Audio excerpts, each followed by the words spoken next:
harvesting.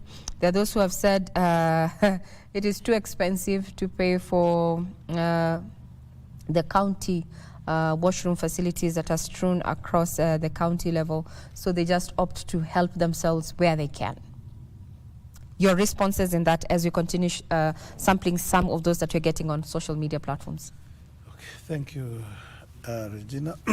I think on the issue of the water harvesting, I would like to urge all of us Kenyans that this is a collective responsibility, and we should all strive to collect as much as possible of the rainwater.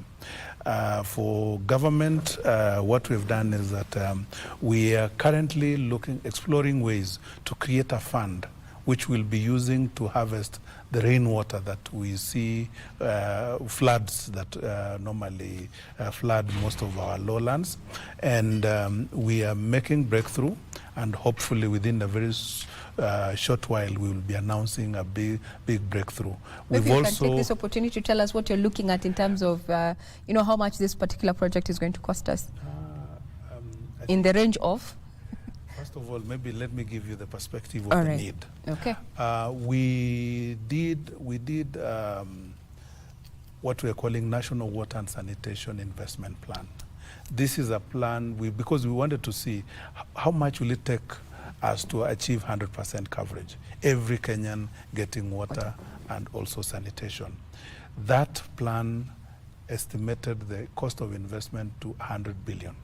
995 billion. That's about 1 trillion shillings.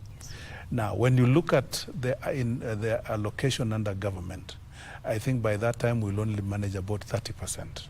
And then when you look at the development partners that are working with us, they can also contribute another 30%. So we have a deficit of 40% where we need to get an innovative way of funding. So one of the innovation is the PPP, which I told you, which we have finalized the act now it is providing. We've also said, how can we change the narrative under the climate adaptation or climate change work? Because climate change is water.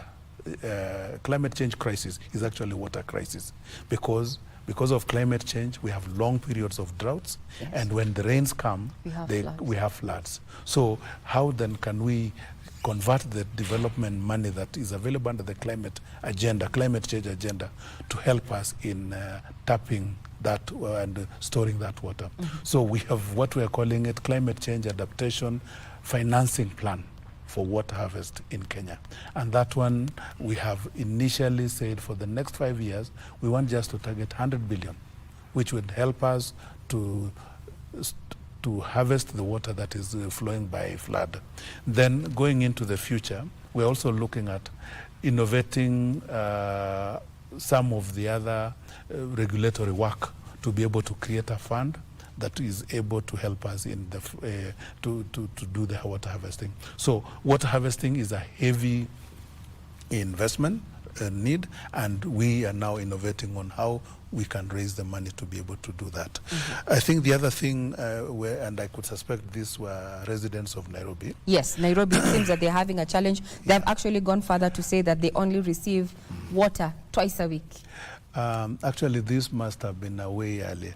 I think, as I mentioned earlier, we've just finished 2 projects within Nairobi that have brought collectively 140 million liters per day to Nairobi. We have Karumenu, which is bringing in 70,000 cubic meters per day.